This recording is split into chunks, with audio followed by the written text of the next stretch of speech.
everybody. How are you? Good afternoon. I am trying to track everything as we go. I am able to see any comments you leave on Facebook. I can't necessarily see who you are. Someone just said hey, but without actually going to the Facebook group and looking, I can't tell who you are unless you do it on the charity or the YouTube channel, in which case I can. But hope you're having a great afternoon. We're going to talk a little bit about um, we're going to talk about IntelliKeys this afternoon. We're not going to talk very long. That's Janet. Good. Hello, Janet, and thank you for the devices the other day. So I'm going to keep that up on the background. It's kind of hard for me to track both. So if I get a little behind on tracking comments, let me know. And if you are interested in joining us and turning on your camera and being a part of the conversation, I posted a link to this in the comments for the post, and I will post them again here, at least in the places that I can. And let's see. So if you want to join, let me know. I will get to that. I see that there are some people who are going to join me in a minute, and I will. I'll add them in just a second. Just for those of you who aren't deep in the IntelliKeys story, I thought I'd give a little bit of background first before I added people. That also lets people have a minute to join. If you don't know what IntelliKeys keyboard is, they look like these, and there you go. They are a device that was made from maybe '94. So when I met my wife in '96, she was an active user of the white IntelliKeys. So this one probably came out around '97, '98. This is the USB version, which is the only one that we currently try to support. We try to use the right words here, so try to support is probably the right way to say that. The key with these is they let you put in different paper, or in this case vinyl overlays, to change where the keys are. And this doesn't seem like it would be magic, but it was magic on two different levels. For teachers, it allowed them to create things specific to the lessons they were working on. It allowed them to do, because it has switch inputs, it's also a switch interface, so it was a switch tool. So it did a lot of things in the classroom. For communication, it ended up being really huge for especially people in the CP community and other people with hands that are that have cramping or constrictions. I have a good example of this. Jefferson was good enough to post a video. Jefferson Bickerstaff is a friend of ours in Atlanta, and he was good.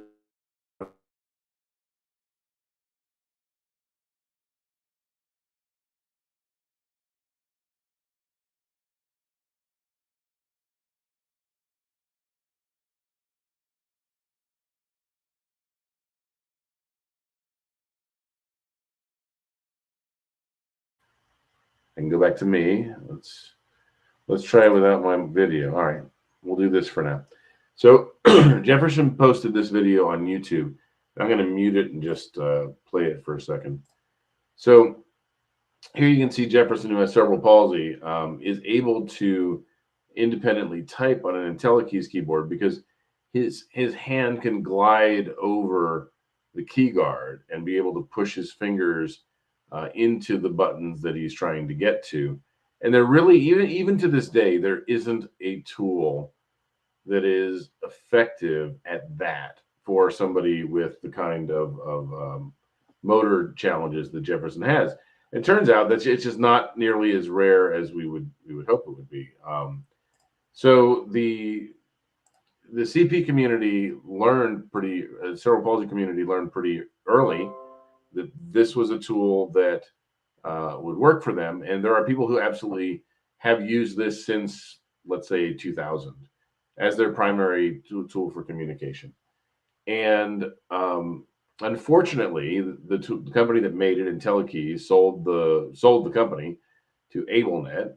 And AbleNet, I don't know, 8-10 years ago, stopped active development, and about 5 years ago, completely stopped shipping drivers for these devices, which is a problem right away. But it really became a problem when the new versions of Windows and Mac OS X came out, in that they required signed drivers on the Windows side and other issues on the Mac side that made the old drivers not work at all. So all of a sudden, if you're using this to type, if you're using this as your mouse, you suddenly were screwed.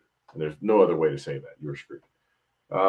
We got involved primarily with Alyssa Wern, who pushed AbleNet to open source their drivers.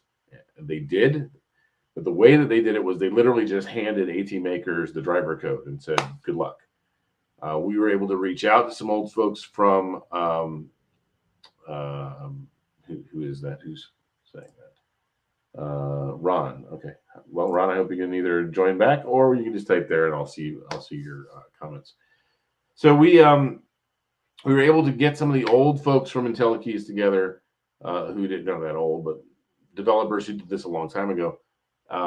They were able to make a Windows driver that's still available on the AT Maker site for Windows 10, and that will also work, I believe, on Windows 11. On Mac, that was not an option. So on the Mac, it wasn't just a matter of signed drivers or something where we could take the old drivers, recompile them, and release them. The operating system had dropped support for the language that those drivers were written in, and therefore the Mac drivers just were never going to work. There is no path, short of writing one from scratch, for anybody making a Mac driver that worked for the IntelliKeys. And of course, that's a problem because a lot of people who have these kind of motor challenges also use a Mac because it's got switch control, it's got, gliding cursors and all the other stuff that the Mac has that Windows doesn't.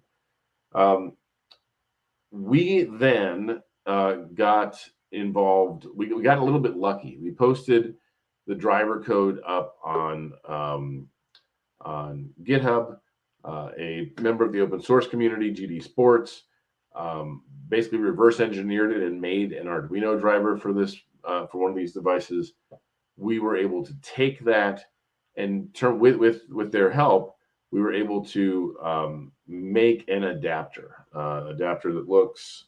You can see this one is using it. So on the back of this adapter right here, which takes the IntelliKeys and basically makes it look like a normal keyboard and mouse. So it makes it look like you've plugged in a combination keyboard and mouse, and you can plug it into any operating system and it will just work. In theory, it'll just work. Okay. This is a huge thing for the people who rely on this. And I'm actually, IntelliKeys and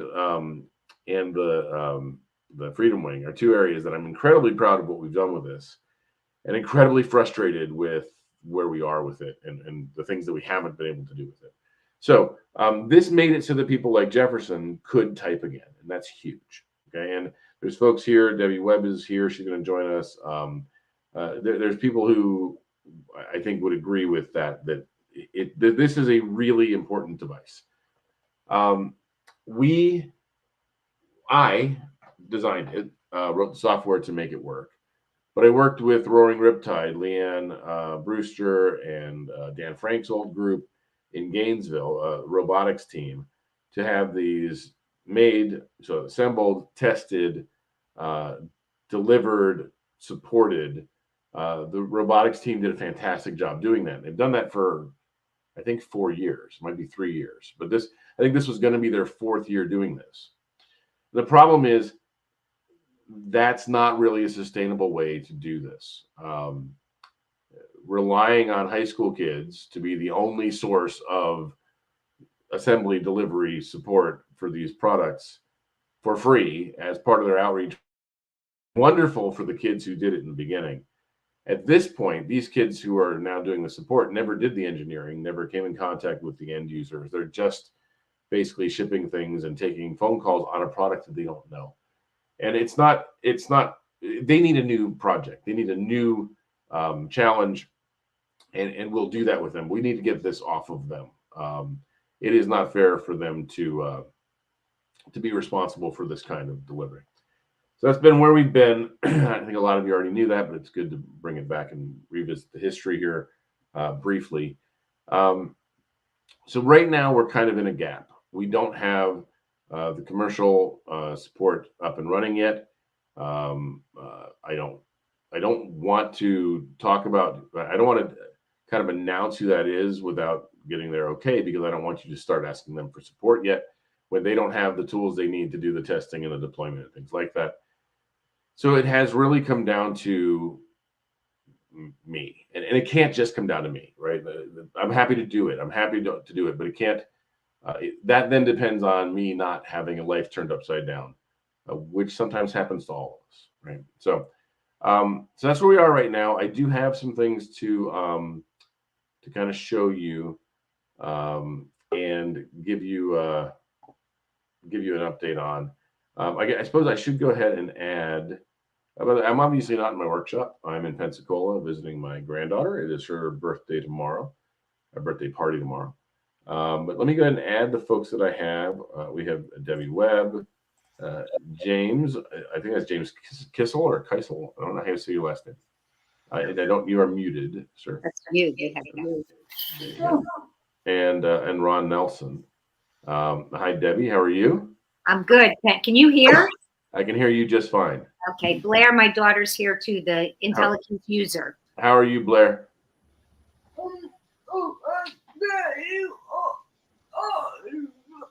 She said, I'm okay. Thank you for all you've done. Oh, yeah, you're welcome. We're happy to do it. And I'm frustrated that you ever ended up in this situation in the first place. If you're making an AT product, you shouldn't be able to stop supporting it. Yeah. Okay. But to give them credit, they did open source it, which was better than not doing anything, right? Yeah. Yeah. So let me give you a little bit of a update on where we are.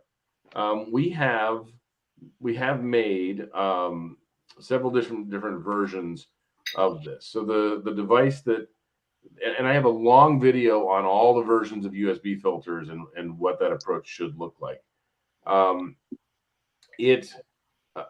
So for introduction, so James is on here, I believe, because he's interested in USB filters for a different reason, correct? You're maybe this one as well. Do you use the IntelliKeys as well? Not yet. I can still type okay, but I'm really shaky with a mouse or a keypad. I just need to get something to filter it out. I have to use hands to move a mouse around the screen. Gotcha. So, and James, you have essential tremors, is that correct? Yeah. Yeah. Yep. And so James is here probably because he saw me demoing one of these, which is a very, very closely related tool to the IntelliKeys. In fact, it is exactly the hardware that we want to be running the IntelliKeys adapters on. And for software reasons, it is delayed. But we are sending James one so that he can start playing on the software side as well.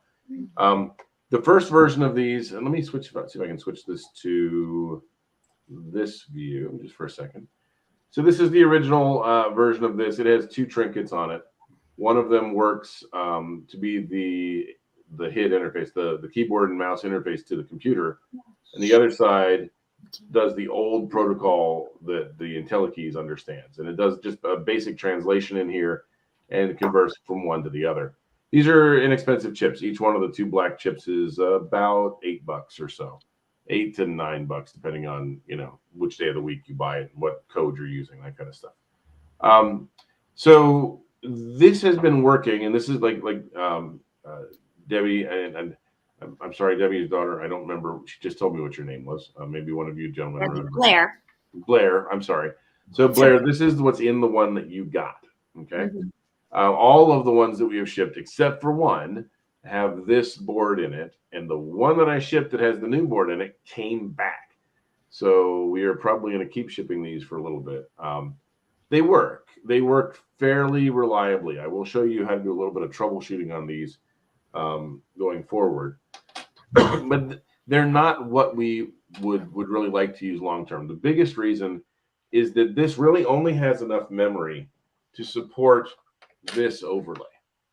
So if you want to use any of the other overlays that come with the IntelliKeys, we can't. So if you wanted to have the math access one, or the one that's just the mouse, right? Which some folks need this. They need larger targets and things like that. There are actually 8 different overlays in the standard set, and we basically support this one and the one on the back of this one, which looks very, very similar.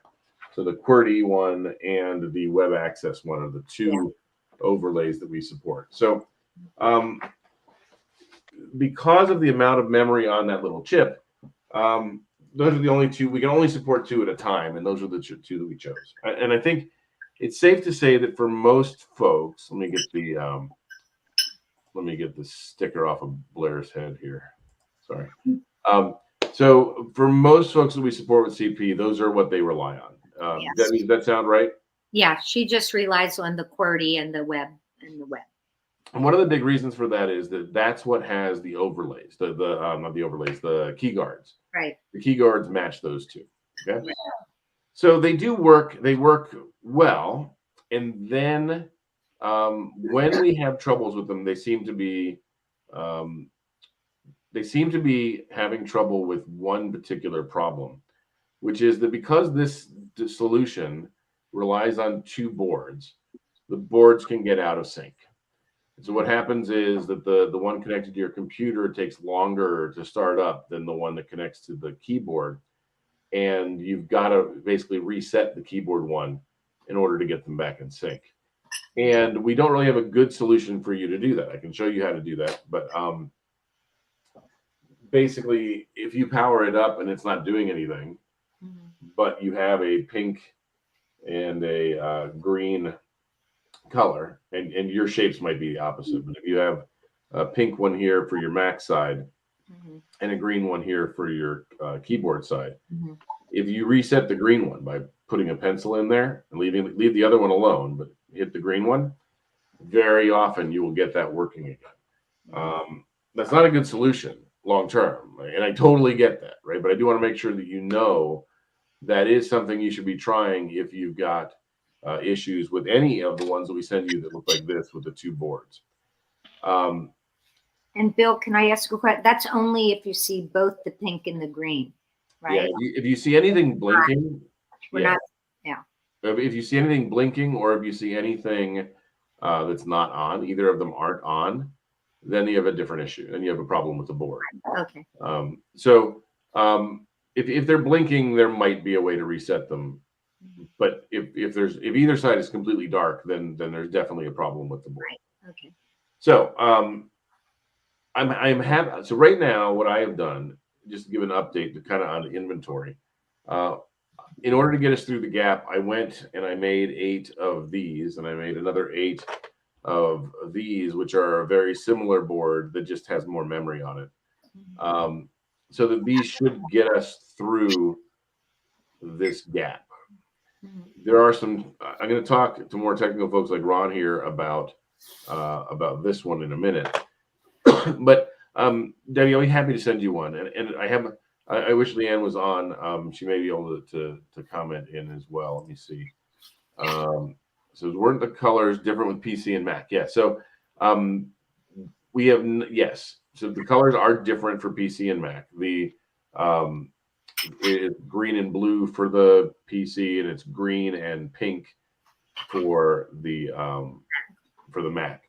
So the pink is what's important. And honestly, the number of people who have sent us back problems with something on the PC is very, very small. So, hi, Leanne. So, and Leanne is here. Good. So, I can't tell what name you're typing on StreamYard, so that's okay. The colors are different. That's just so we can keep track of which are which because they're programmed differently. The Mac uses command instead of control, and it uses alt. It becomes the Windows key or something like that. But it's a standard problem with Mac keyboards that you have to remap the control buttons. So they are programmed differently. They do have different colors, but everybody who is using this critically, everybody who's currently screwed is a Mac user. That's fair. Is Blair a Mac user? Yes. Yeah. So they are the ones that we are focused on for this effort. So the green is the one that you want to reset when you have those colors. If they're blinking, it can mean that CircuitPython failed to load. That shouldn't happen. Okay. but it does. It does occasionally happen. And sometimes we can send you a new file to load onto that, and we can reset your board. But at this point, I'm just going to send you a new board. Okay. You said, please send me back the one you have. We'll try and fix it when it gets here, and we'll deal with that. Ron, I will tell you that I have realized that I kind of screwed up on something. It's a good thing for us to remember as we look at this. Let me go into this.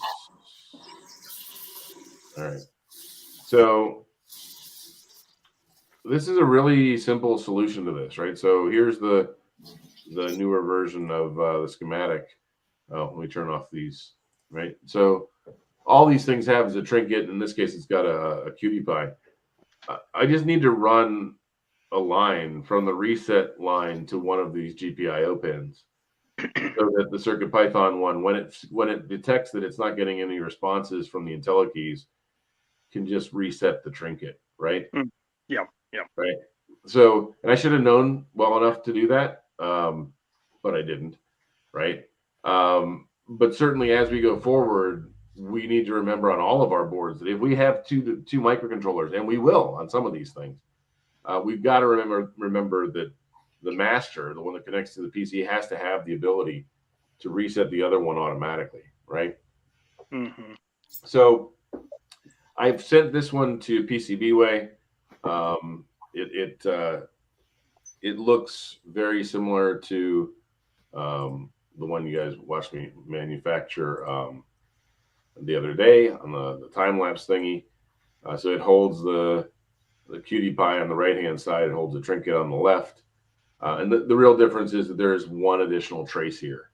It actually, I went ahead, and because we're going to use these USB filters for other things, I went ahead and ran not just the transmit and receive, which is all you really need for our system. I also ran the SDA and SCL lines for I2C, and I ran the MOSI, the SPI interface as well. And then I sent A0 to reset it, and A1 I just sent to, or A0 was just a GPIO pin that I sent, and because I might as well use them all, right? Yeah. And so it gives us I2C SPI and UART communication between the two chips. So regardless of what thing we want to use between them, we can. And we might choose to use something other than UART, which is what we're using now, the transmit and receive lines. But the not setting of the reset was just dumb. I'm sorry about that. And I think that 90% of the issues that we're having right now really come down to that. They really come down to that those boards get out of sync, and it needs to be reset. And it's not.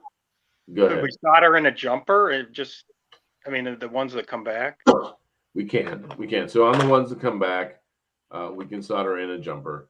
To be honest, I would like to get to the Cutie Pie based boards as quickly as possible.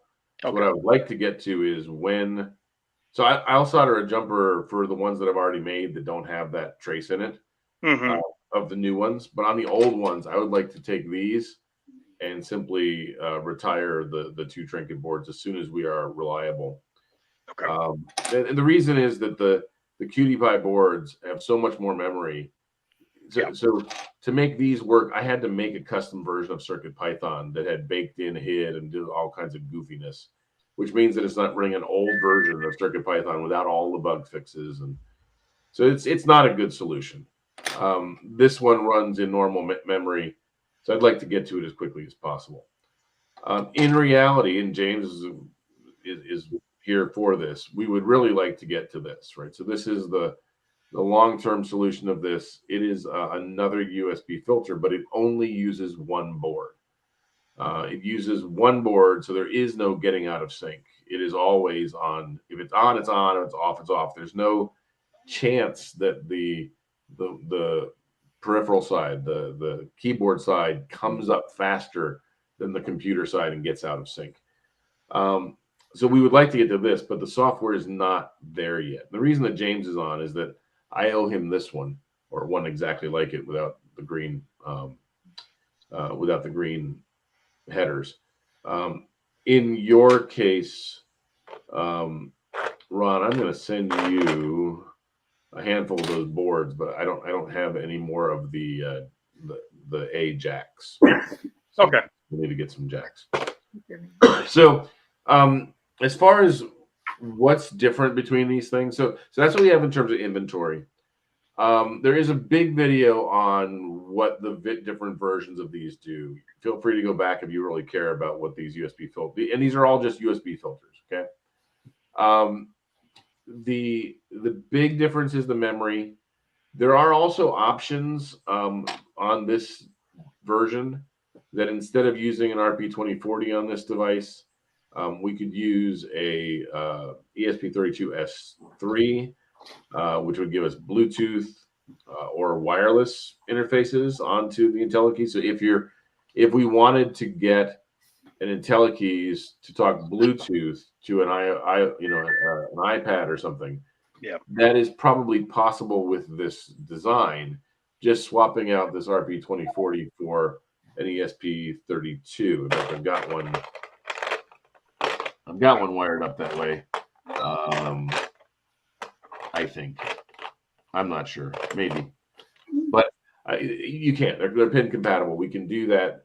And it certainly is an interesting idea that we could have an IntelliKeys that was Bluetooth enabled to talk to an iOS device or a even a Windows device, right? And that's the dash S3 version Yes. of it. Right? Yes. Right. Not to be confused with S2 or C3 or anything else. Right. So the original ESP32 would also do Bluetooth, but they don't have that in a QT Py form factor. Right.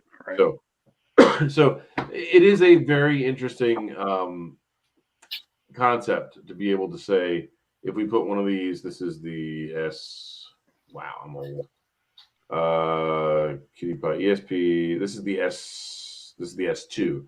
So this actually will do Wi-Fi, but not Bluetooth. But with the S3 version, it is very interesting to say that we could use the same thing to make it a Bluetooth device that connected that way instead of with a cord.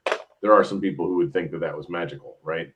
Yeah. There are also people who would absolutely hate that because you'd have to worry about the battery dying, and you'd have to worry about Bluetooth failing.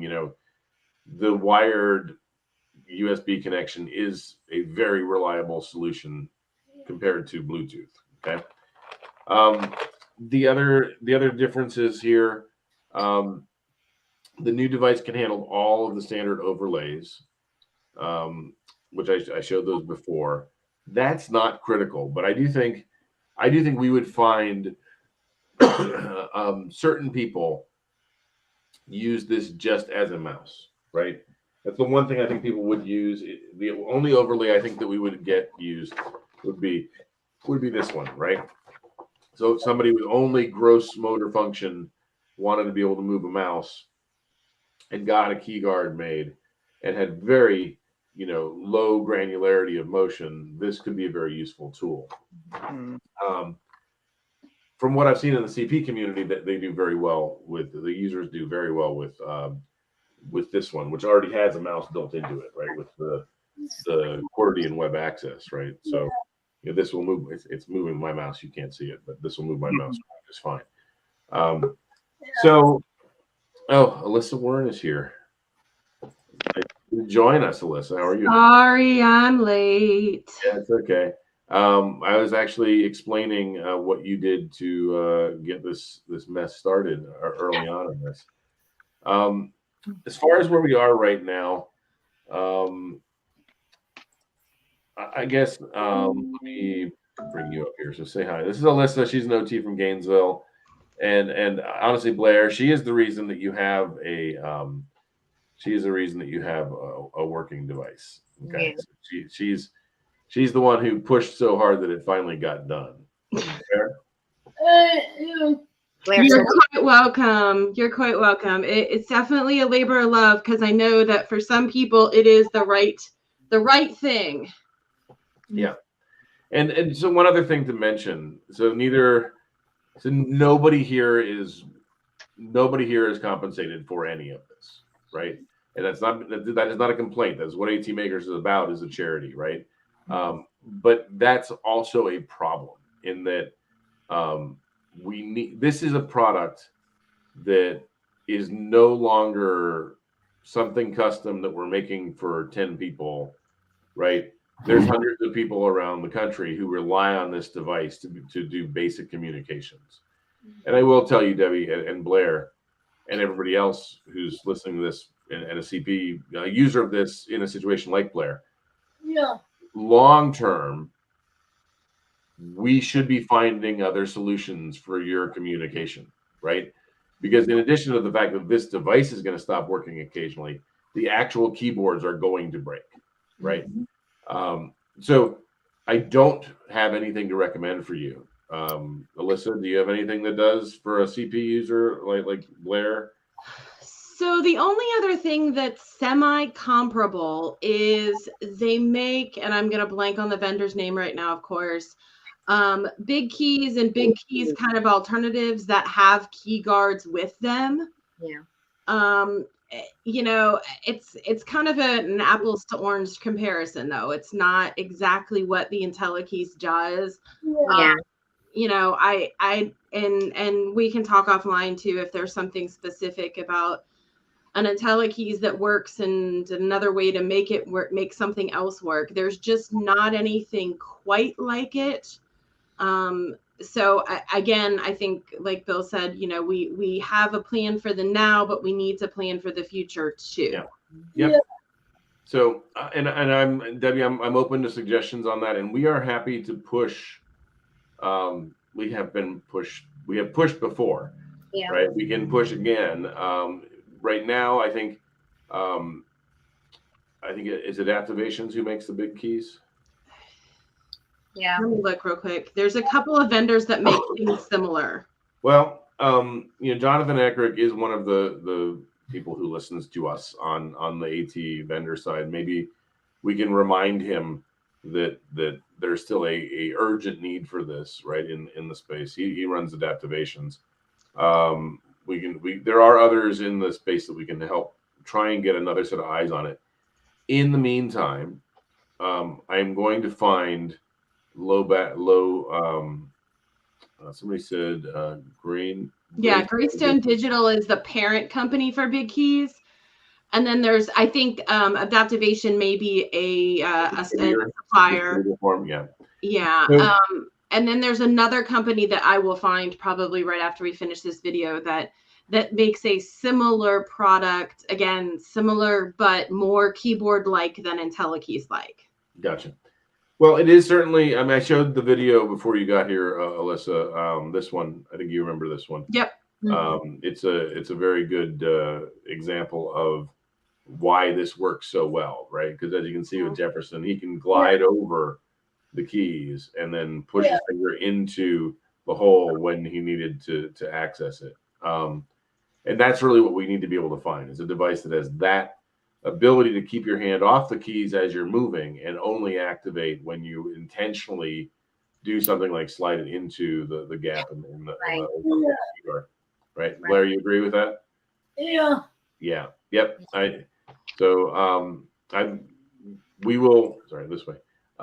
We will continue to look for a replacement for these. It does bother me a little bit that and Debbie, you're not somebody. I'm not upset with you or Blair. It does bother me that right now, when people call AbleNet asking for support on these, they tell us that we've taken over support for it. That is not a valid way to say that, right? Right. It sounds like we bought the product line and are making money off the support of this, right? Not what happened. We rescued a dead product, right, to try and help people who were screwed. And really, it's all Alyssa. And Alyssa, I would not have done it if it hadn't been for you. There's no way. I know whether you were happy about it or not. Yeah. I keep funneling all the positive people saying positive things to Bill, so he understands The why was just not me being whining and complaining. Yeah, I know how important it is. And Jefferson, so I tell a story. I mean, I'll go ahead. I don't think Jefferson would mind me telling the story. Jefferson, the gentleman from that video, came to me at the GATE conference in Georgia, and he wanted. You could tell he was really upset, and I could not understand what he was trying to say. And his mother was there, and she's a very sweet woman, but she was doing something that eventually drove me nuts, and that she obviously wasn't saying what he wanted to say. He was mad at me because I had not responded to his email, and he wanted to complain and to tell me I had not responded to his email. And he was mad about it. And his mom was so polite and was not going to let him be rude about this, but he needed to be rude about it. And he eventually stopped and said, what is the issue? And when she said, he wants you to know that he's mad at you, that he didn't respond to his email. I'm like, you're right. I just dropped it. I didn't know. Let me walk through what the issue was. But he did. And he explained that he has no independent communications. In other words, the mom, as much as she was trying to do the right thing there in a public place in my booth, which was nice, because it was a Lesson Picks booth. It wasn't an AT Makers booth, right? Also wasn't providing the independence that the IntelliKeys gave him, right?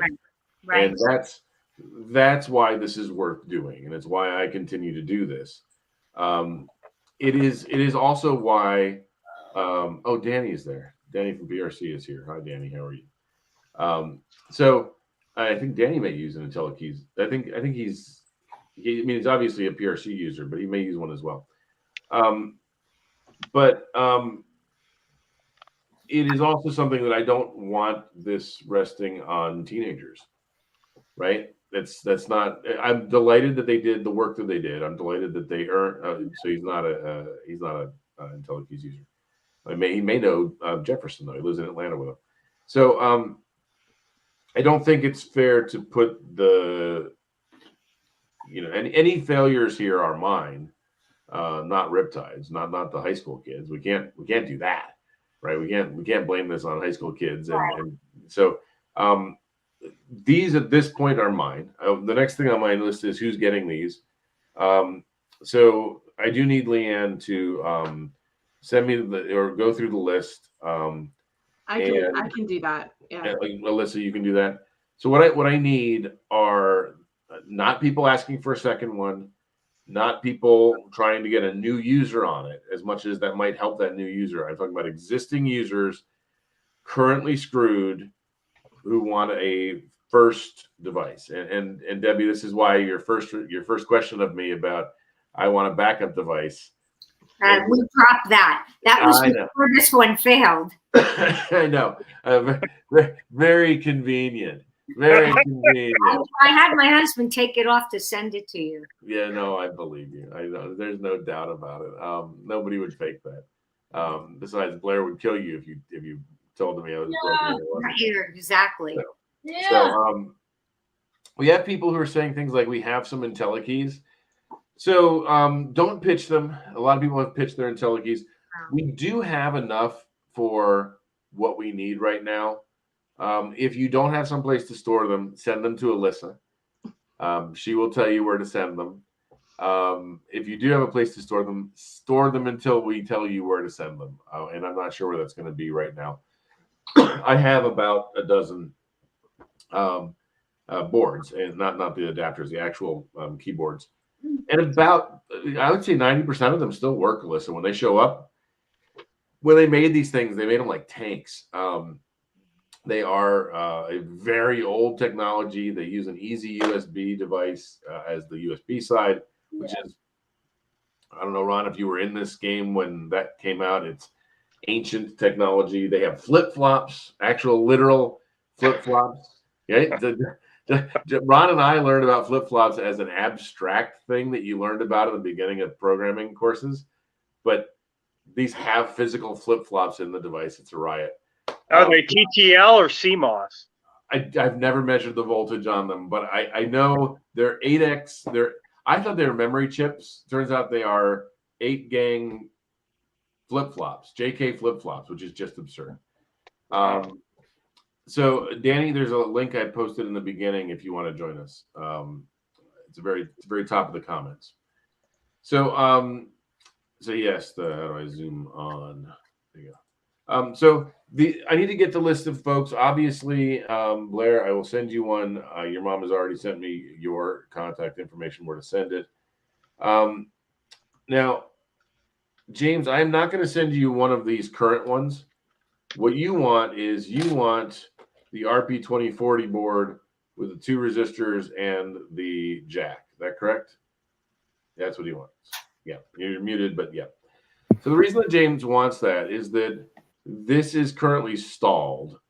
On the development for the drivers that we need is currently stalled because Scott Shawcroft had a baby and went on paternity leave for 12 weeks, which didn't used to be an option for me, but good for him. And there seems to, hey, there's Danny. So, hello, Danny, how are you? Good to see you. Good to see you. So, we're going to see how many CP people we can have on this board. So, this board, so if we give this to James, you can try to make some progress on the software. I would like to do that as well, but I don't have the cycles at the moment to do it. So, and Ron, I will send you the things you need to make one of these, but not to actually. I don't have the jack. I just need that little female jack. So, yeah, that's fine. So I think. Let me see what else I had on my agenda here. So I guess just to answer questions. Does anybody have general questions for us about? Yeah, it sucked. On it. Still. Off. Without a. Oh, everybody just came back. Everybody went black for me for a second. Hmm. Danny said something. I'm still without a door. That's a whole different complaint for Mr. Benko. That's a different robotics team. I know. So you're still without a door. That sucks. Go steal Kylie's. That's my best answer. So this is fine. Let me. All right. So like Jefferson, Danny independently wanted to complain that I have failed him, and I have today. Yes. Danny. Yes. Yes. So we made a door opener for Kylie Kramlich that opened the door that swung out, and Danny needs a door for a barn door that slides sideways. And I sent him some kids from Robotics Club there in Atlanta who measured what he needed, designed what he needed, built what he needed, got an A on the project on their Project Lead the Way case class, never delivered it, went to college, left Danny hanging. Yeah, is that a good description of what happened? Yeah. So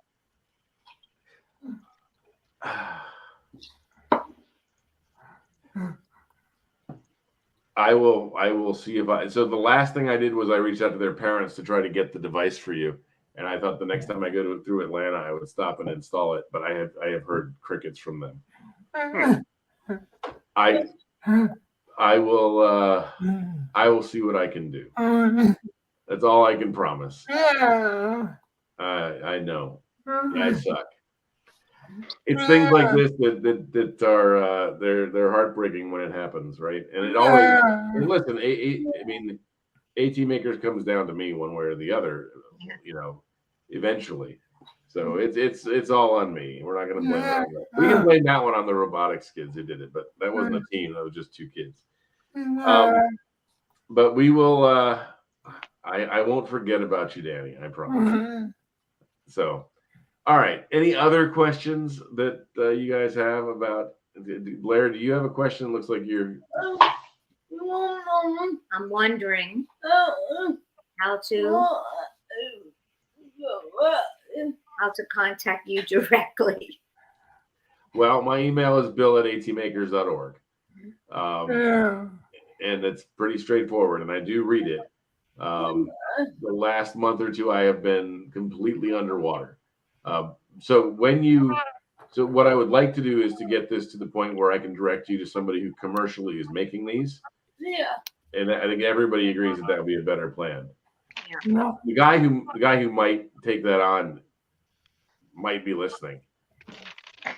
Oops. So If you need any letters, any advocating letters, Blair will be happy to oblige. No, that's not necessary. I just need to out him. That's I all. like that you're just publicly outing him right there. That doesn't. Yeah, the person wearing the blue shirt, the one in the blue shirt, so is going to be taking over some of this. Well, so I mean, let me just say. So I asked Ron and I presented while I was at Closing the Gap on this exact issue of how do we take the solutions we have that are successful enough that people should be able to pay for the support and for buying them, but they're not successful enough to make an AT product that gets funded by the traditional AT sources. Ron has a company that does that, right? So he makes the joysticks and he makes the round disky thingies. I forget what they're called, circs, right? Yeah. So Ron has this business that he's starting. All of our designs are licensed in a way that they can be commercially done by anybody. So anybody who makes devices can take our devices legally. There's no patents. The copyright is written and the licensing is written in a way that they are allowed to make them. They have to leave our name on them. That's the only thing that they have to do. Right? They say, oh, this was originally an AT Maker's design. Yeah. So I asked Ron if you'd be interested in taking this on, and he said yes, but that hasn't happened. Like, he doesn't have any devices to test, right? Like, you can't blame Ron yet for any issues that Yes. I like the yet on that. 3 months from now, I'll be able to pawn this off on Ron. But realistically, it will take some time for this to be trained. But this needs to be the solution, right? That when something becomes a product that people need to be able to buy support for, there should be somebody commercial that they can do, right? So, Debbie, you agree with that? Blair, you agree with that?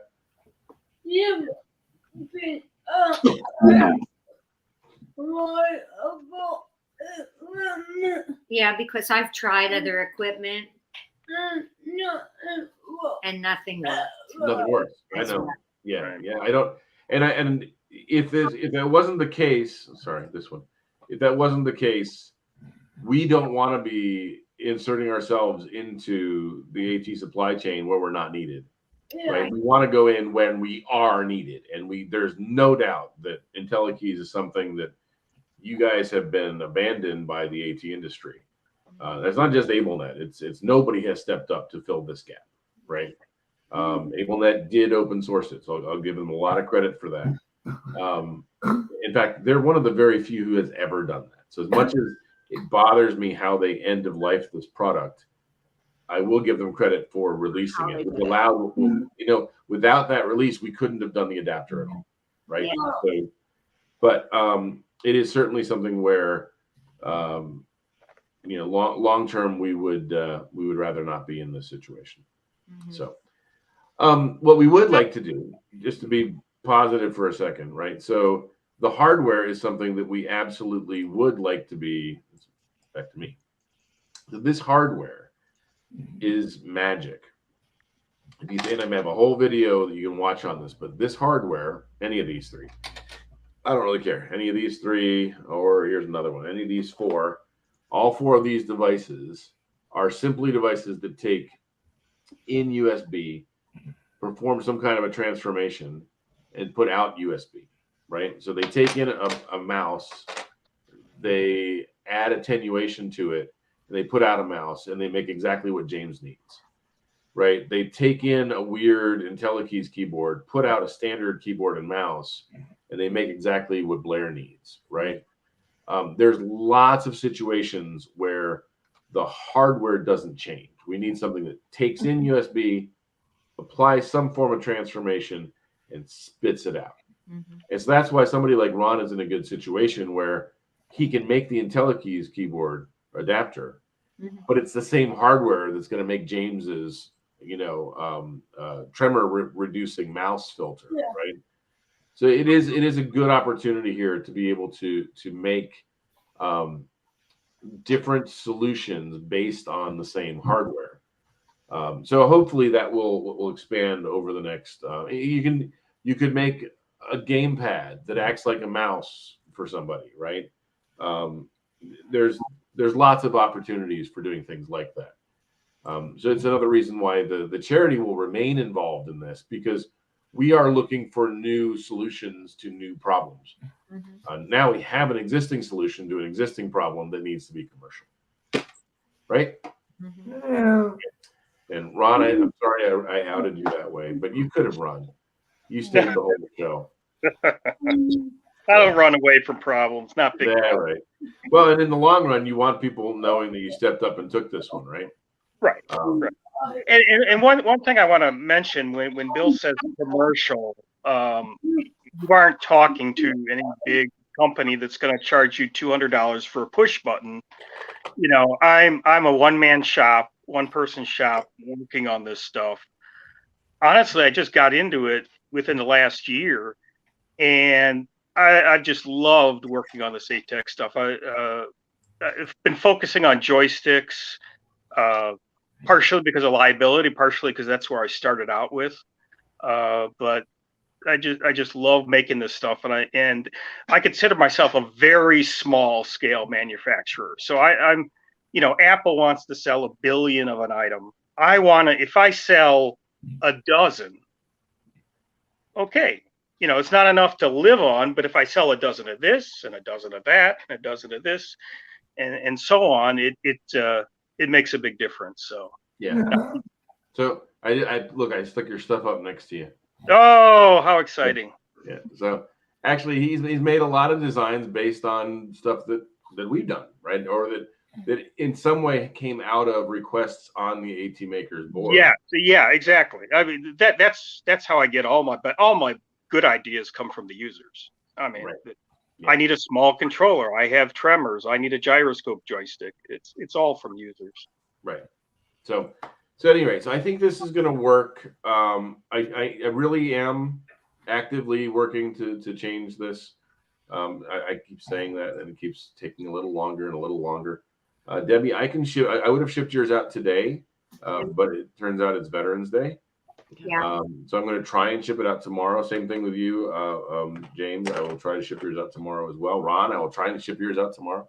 Everybody here is waiting for me at the moment, which it's better that you're waiting on me to ship something than you're waiting on me to make something. Because if I'm not in the workshop, making is hard, but I can ship from anywhere as long as I have them. I have them.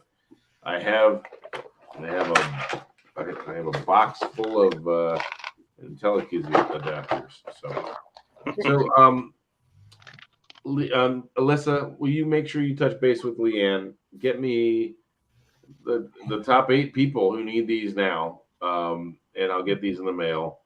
What I don't have, we talked about this here. So these are a pain in the butt. And one of the nice things about the new design that James is asking for is it doesn't require one of these. This is a micro B to USB micro B to printer cable. Yeah. If you look up on the go OTG printer cable, you'll get these. This is the 30 centimeter version, which is the right size. If you have a 60 centimeter version, it'll work too. I bought a ton of these, and Leanne, when you talk to Leanne, ask if she still has any. I bought like 200 of these, and I've given out probably 100 of them with these projects. The other ones might be in Gainesville, in which case I want them back. But I went to order another 100 of them, and they never made it here from China. They eventually gave me my money back, but it was a month later. So I went and bought 8 of these from Amazon. But on Amazon, they're $8. And all of a sudden this becomes an expensive product because it has an $8 cable, right? If for any reason, Blair, if you guys find that this cable dies, you can use the original factory cable that came with your IntelliKeys or any other printer cable, along with what's called an on-the-go adapter. And so this takes a normal USB-A, goes in here, lets you plug it into your phone or something. So these are easier to find than the weird little printer cables. But we didn't want to have all this cable hanging out on the back, right? So if you find these are dead, Amazon does have them, and I'm sorry that they're as expensive as they are. And I know, so Debbie, you're probably thinking $8 sounds great. I'll spend the $8 to solve this problem, right? Now we have. Yeah. So, but it certainly is something that Ron needs to think about when he's thinking about making a product that he's selling, right? He's got to stock those and ship them and things like that. So, any other questions? Danny, you're welcome to ask me IntelliKeys questions, but any other IntelliKeys questions before we break this down and say goodnight? I have one more. Sure. You mentioned at the outset that there seemed to be less problems with the PCs, the PC adapter. Yep. Is there any reason we should consider switch? Although our whole life is Mac, but is there a reason because of that we should think about switching? So it's a weird question, and Ron, maybe you have an answer here too. So the reason that we have more problems on a Mac is that when a Mac plugs in a keyboard, it goes through more steps. Have you ever noticed when you plug in a new keyboard, it like runs a wizard and it says what layout do you have on a Mac, letters, yeah, right? So every time you plug in a keyboard into a Mac, it takes longer to bring the keyboard up. Whereas on a PC, it doesn't have all those options. It doesn't bother asking you. It just comes up faster. And I think the answer is the PC is less likely to take so long that the keyboard comes up first. If what you're seeing is that one of those lights is not on, that is not the issue. That also would not work on a PC. Okay. And in fact, you can test your device on a PC. The only thing that's going to happen is that the command and the alt keys are going to be backwards. They'll work. That adapter will work just fine on a PC. It's just that it's got some slight issues, like the web access keyboard. When you hit Internet Explorer, it launches Safari instead. Like it literally is. These are not big differences. So your keyboard should work on a Mac. It should work on an iOS device if you have the right adapter, right? So it really is a standard keyboard once it goes through our adapter. Okay. I think ours is just seems shorted out. Wiggle. The pink and green lights kind of come on and then they die totally. So you might also replace. Have you already replaced your cable? I've tried new cables. So Danny, what are you saying? Sorry. On A.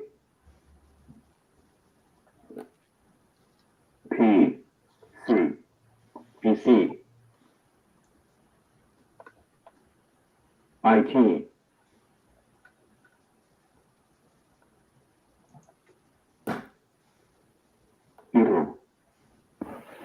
Go. Faster. But.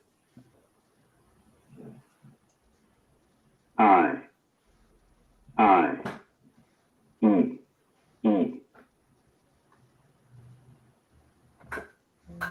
Would. Not. There. On a PC, it'll go faster, but IE would be not there. Gotcha. Yeah.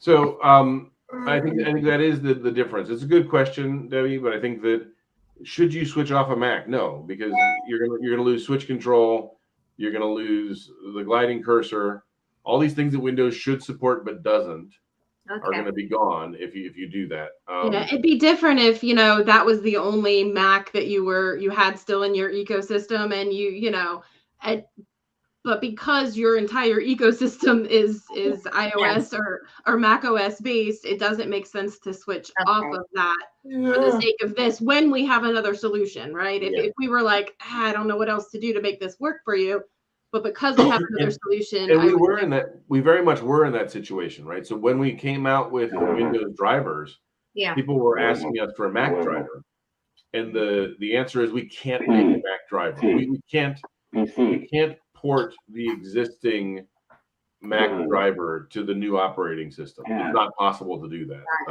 I think, Ron, you know this. They dropped the language runtime for the language that the driver was written. However, PC does have accessibility. So it's just not ever going to happen. However, PC does have accessibility. It does, Danny. It does have accessibility. But if you're used to the Mac, there aren't the equivalent things on. Like you can't move effectively from one to the other. Right. So, although I do know that, well, I don't know. I'm speaking out of turn. So there's an entire subsystem that I didn't know about. There is an eye gaze and head tracking subsystem in Windows that does a lot of the things that are missing from Windows, but it only works if you put in one of the approved. Yeah, so it's tied to about 2 different vendors and only a couple versions of a specific eye gaze tracker. Like it doesn't even show up in Windows unless you've plugged in that eye gaze bar. It's so silly that they just need to turn it on for a mouse, right? Because it's got great stuff. It really does have a really good subsystem in it. I had crossed fingers that 11 they were just gonna do that, and they.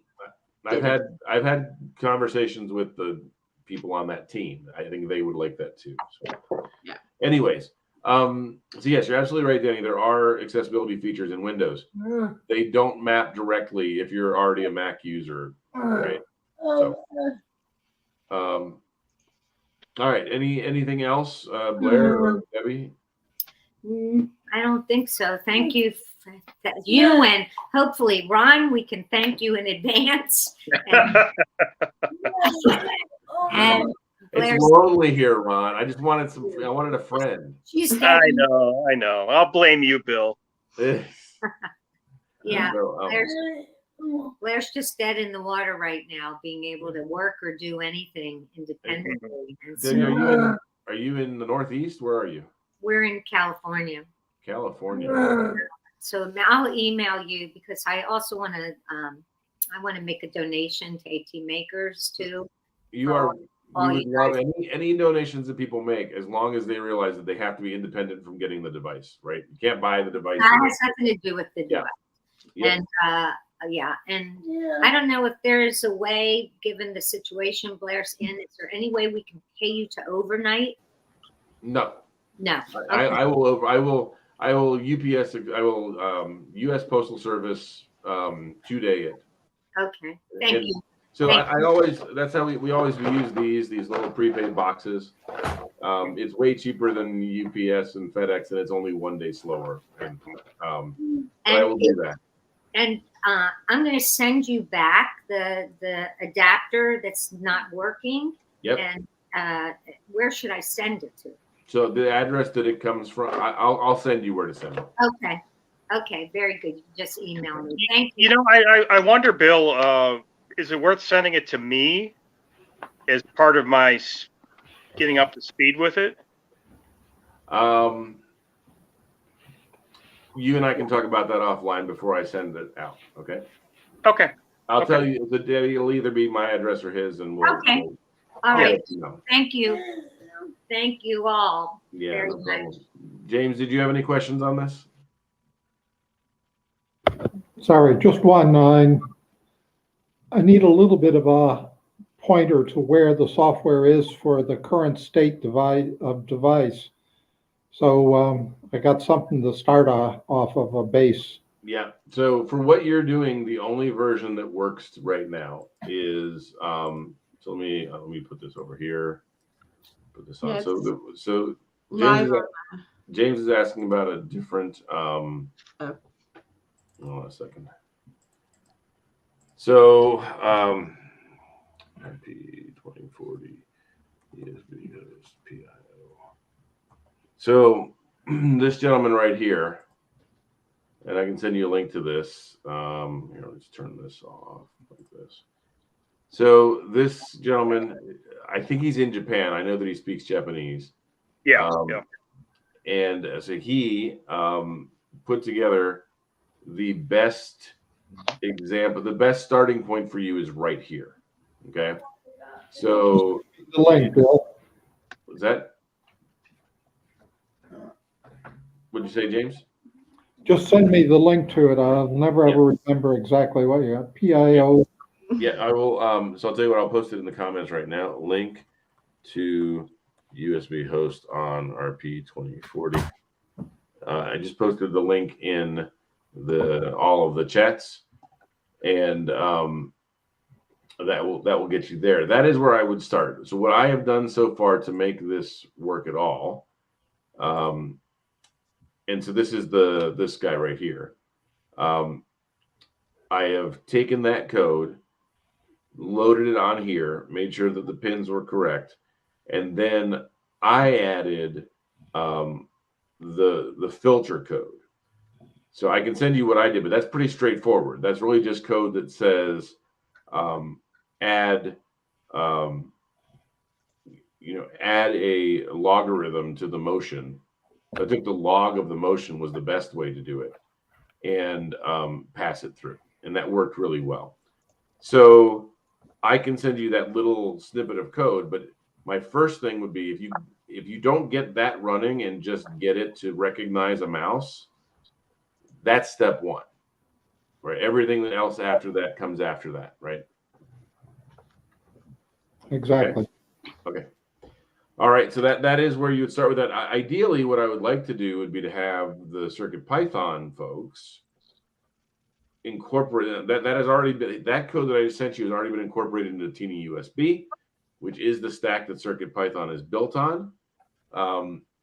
They've already defined what the interface will look like for USB host and CircuitPython.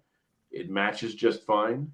They need to tie those two together, and then rather than having you build that complete mess of a piece of code I just sent you, you would literally just enable it in CircuitPython and use USB host. That's where we want to get to. To get there, you've got to start in the code that I just linked to. Okay. I will also send a copy of this to Dan Halbert at Adafruit and let him push again. The only problem, I don't know if you guys know this news, and some of you won't care. James, you and Ron might care. Lamore Freed announced last night that she's having a baby in next week. 1 week, she'll be having a baby. And then she'll be out till the end of the year. So, because we haven't had enough delays, we're going to lose the head of the Adafruit world for 6 weeks. So, but that is great news anyways. She and Phil are going to be absolutely great parents, but she will be out of pocket in the near future. So me pushing on Lamore won't work right now because she's about to have a baby. So definitely will not work. So like I said, I can send Alyssa at her, right? She doesn't care. She yelled at Adam. She'll yell at Lamore. So, all right. I think we're good. Yeah, we had a very good, productive conversation. You make it sound like I beat him down for it. And I definitely didn't do that. He understood and just assented to our request. Yeah. No twisting of arms needed. He assented to your request after you told him that you had a sucker to take it on. No. I really do think that I wish the rest of our AT vendors would move this direction in terms of being willing to open source if they're gonna kill a product. Yeah. And I was hoping and have in conversations used them as an example. hey, look, like 18. I would prefer to have more documentation when they open source it. Well, yes, but they're just confusers sometimes. But I'll take just the code if that's all I can get, right? Well, and in this case, it had been passed, right? That was its third pass from Cambium from IntelliKeys to Cambium, from Cambium to AbleNet. So I know a lot of things got lost in the shuffle of based on the detective work we then had to go do. So Ron, just so you know, they sent me an image of the server that was their development box. Good luck. Yep. Just spin up a VM. It'll be fine. That's great. That's where we started. So spin up a VM and hope this works. So the fact that we got anything out of it is magical. Yeah, it is impressive. Yeah. So, all right, enough of this. Now we're just venting. I appreciate everybody joining. And for those of you who watch this later, forgive the fact that we're kind of rambling here at the end. I do think it's important that we touch base like this once in a while, especially when things kind of come to a head, especially for like Blair. Blair, good luck on your, I heard you have a new job. Oh, yeah. And you need a damn keyboard to do your job, right? Okay. So she said, "Thank you so much." You're welcome. We'll get it to you. Don't thank me till you have it, okay? And then, then we will. You can email me directly. Feel free, okay? All right, everybody. And Ron, you and I need to chat probably this weekend, okay? Okay, sounds good. All right, bye, guys. Thanks. Thank you, everybody.